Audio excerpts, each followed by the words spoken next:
दैनिक रुड़की से रियाज जी। हम लोग आज झबरेड़ा विधानसभा पर बैठे हैं, जो यहाँ के युवा चेहरा, शिक्षित चेहरा, विधायक पहली बार बनकर विधानसभा में गए हैं। उनका नाम है वीरेंद्र कुमार जाती। वीरेंद्र कुमार जाती की बात की जाए तो विधानसभा चुनाव में उन्होंने बढ़िया बल्लेबाजी करते हुए अपनी जीत हासिल की।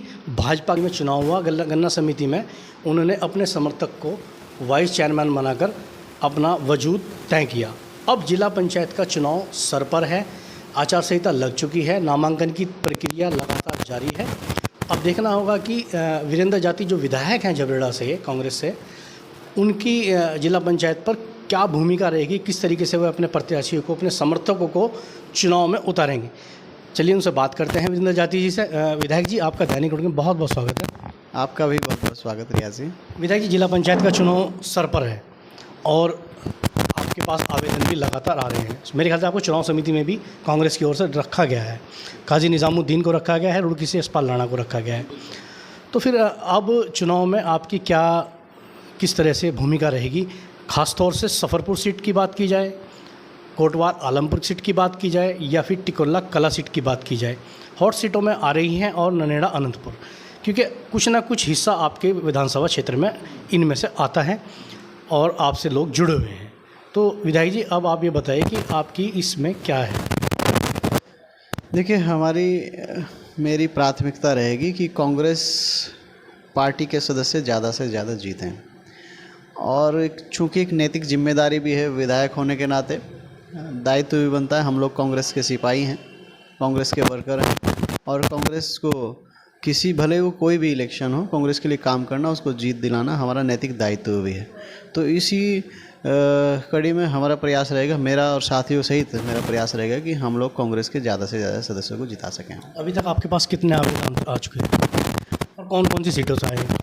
लगभग जितने भी विधानसभा क्षेत्र में सीटें हैं, सभी से आवेदन हैं। आवेदन हमने लेकर के प्रदेश कांग्रेस कमेटी को सौंप दिए हैं। पार्टी का जो भी डिसीजन होगा वो सर्वमान्य होगा और पार्टी के हिसाब से ही कार्य किया जाएगा। जिला पंचायत चुनाव में आपके परिवार से कोई चुनाव लड़ेगा किसी सीट पर? नहीं, मेरे परिवार से कोई चुनाव नहीं लड़ेगा।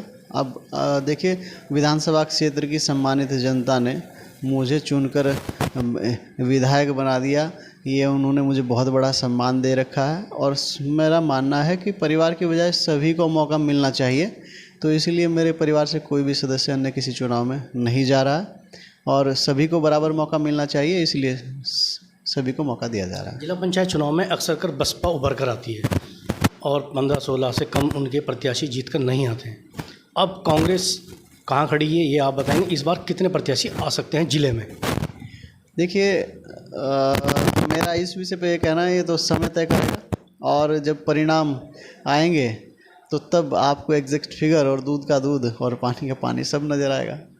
अच्छा, ये तो बात होगी चले चुनाव की। आप महंगाई पर और भर्ती घोटाले पर क्या कहना चाहेंगे? देखिए, उत्तराखंड के लिए, खासकर बेरोजगारों के लिए ये जो समय चल रहा है, ये बिल्कुल दुखदाई और अनुकूल समय नहीं है। उत्तराखंड में भर्ती घोटाला चरम पर है, और यहाँ का बेरोजगार जो युवा है वो अपने भविष्य को लेकर के बहुत ही चिंतित है। देखिए, जिनकी जेबों में पैसा है उन्होंने पैसा दिया और नौकरियां खरीद ली, पर जो गरीब के बच्चे हैं, मजदूर के बच्चे हैं, जिनके पास पैसे का अभाव है, वो जैसे तैसे करके अपनी शिक्षा, एजुकेशन को पूरा कर रहे हैं, और वो अपनी मेहनत के दम पर आगे आना चाहते हैं। पर कुछ, मैं कहूँगा, कुछ सरकार के संरक्षण में, नेताओं के संरक्षण में कुछ हाकम सिंह पैदा हो गए हैं, और ये हाकम सिंह भारतीय जनता पार्टी ने पैदा किए, और इन हाकम सिंह पर कार्रवाई बहुत ही आवश्यक है, और जो लोग इनके पीछे सरकार में बैठे हैं उन पर भी कार्रवाई बहुत आवश्यक है, ताकि उत्तराखंड का भविष्य उज्जवल हो सके। उत्तराखंड का भविष्य मैंने इसलिए कहा, देखिए, अगर नाकाबिल लोग मतलब पैसे के दम पर अगर भर्ती होकर के लोग आएंगे, जाहिर सी बात है वो अयोग्य होंगे, और अगर अयोग्य लोग पदों पर बैठेंगे, उत्तराखंड को चलाएंगे या उत्तराखंड सरकार में योगदान करेंगे, तो जाहिर सी बात है अयोग्य लोग अच्छा योगदान तो नहीं कर पाएंगे। पूर्व मुख्यमंत्री हरीश रावत ने अभी एक स्टेटमेंट दिया है कि सूबे के मुख्यमंत्री पुष्कर सिंह धामी को भर्ती घोटाले को लेकर इस्तीफा दे देना चाहिए। इस पर आप क्या कहेंगे? मैं माननीय मुख्यमंत्री श्री हरीश रावत जी की बात का समर्थन करता हूं और नैतिकता के आधार पर इतने बड़े बड़े भर्ती घोटाले उत्तराखंड में हुए हैं, उनकी नाक के नीचे घोटाले हो रहे हैं, तो नैतिकता के आधार पर माननीय मुख्यमंत्री जी की जिम्मेदारी बनती है कि वो इस्तीफा दें। ये थे हमारे साथ में झबरेड़ा के विधायक वीरेंद्र जाति जी, जिनका साफ तौर पर कहना है कि सरकार को इस्तीफा देना चाहिए, मुख्यमंत्री को इस्तीफा देना चाहिए। इसी तरह की खबरें हम लगातार आपको दिखाते रहेंगे। मैं अपने सहयोगी साथी योगराज के साथ रियाज कुरैशी।